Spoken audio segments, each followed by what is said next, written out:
Healthy and టేస్టీగా అటుకులు upma try చేయాలనుకుంటున్నారా? అయితే ఇలా చేయండి. చాలా ఈజీగా 15 మినిట్స్‌లో అయిపోతుంది. దీనికోసం ఫస్ట్‌గా అటుకులు వాష్ చేసేసుకొని ఒక బౌల్‌లో తీసుకొని పక్కన పెట్టేసుకుందాము. సో, ఈ తేమకే అవి బాగా సాఫ్ట్‌గా అయిపోతాయి. తర్వాత ఇంకొక ప్లేట్ తీసుకొని అందులో మీడియం సైజ్ ఆనియన్, ఒక 2 చిల్లీ, కొంచెం జీడిపప్పు, ఒక నిమ్మ చెక్క తీసుకుందాము.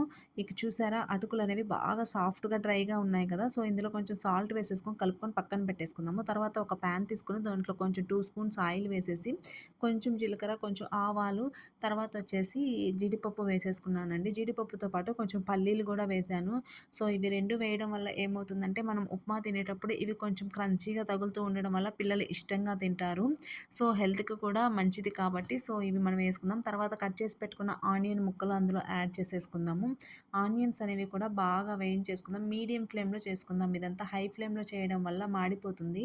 సో, ఇలా బాగా బ్రౌనిష్ కలర్‌లో వచ్చేంత వరకు మీడియం ఫ్లేమ్‌లో పెట్టేసుకొని అన్నీ బాగా వేయించేసుకోవాలి. నేను ఆయిల్ అనేది చాలా తక్కువ యూజ్ చేశాను.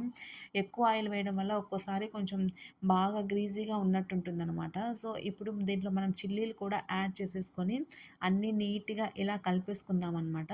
అన్నీ చిల్లీ, ఆనియన్ అన్నీ కొంచెం బాగా సాఫ్ట్‌గా మెత్తబడిపోతాయండి. కొంచెం కలర్ అనేది చేంజ్ అవుతుంది. కొంచెం బ్రౌనిష్ కలర్‌లోకొచ్చేస్తాయి.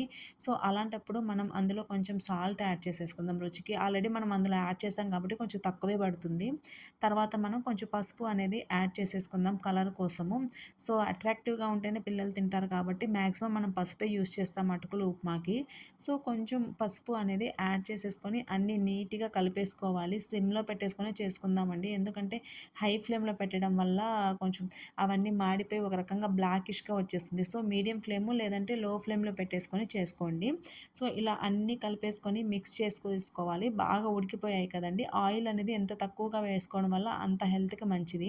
సో, ఇలా నేనైతే తక్కువే యూజ్ చేస్తాను. తర్వాత చూడండి అటుకులనేవి బాగా డ్రైగా, సాఫ్ట్‌గా ఉన్నాయి కదా!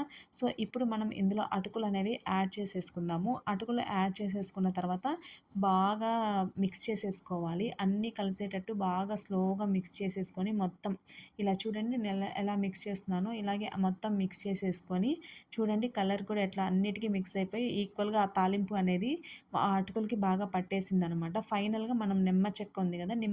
రసం అనేది కొంచెం పిండేసుకోవాలి. కొంచెం పుల్ల పుల్లగా ఉంటే టేస్ట్ అనేది బావుంటుందనమాట. సో, అందుకని చెప్పి కొంచెం అలా పిండేసుకున్నట్లయితే టేస్ట్ అనేది చాలా అంటే చాలా బావుంటుంది. మీరు ట్రై చేయండి. ఇలాంటి మరిన్ని వీడియోస్ కోసం మన ఛానల్‌ని సబ్స్క్రైబ్ చేసుకోండి. Thank you for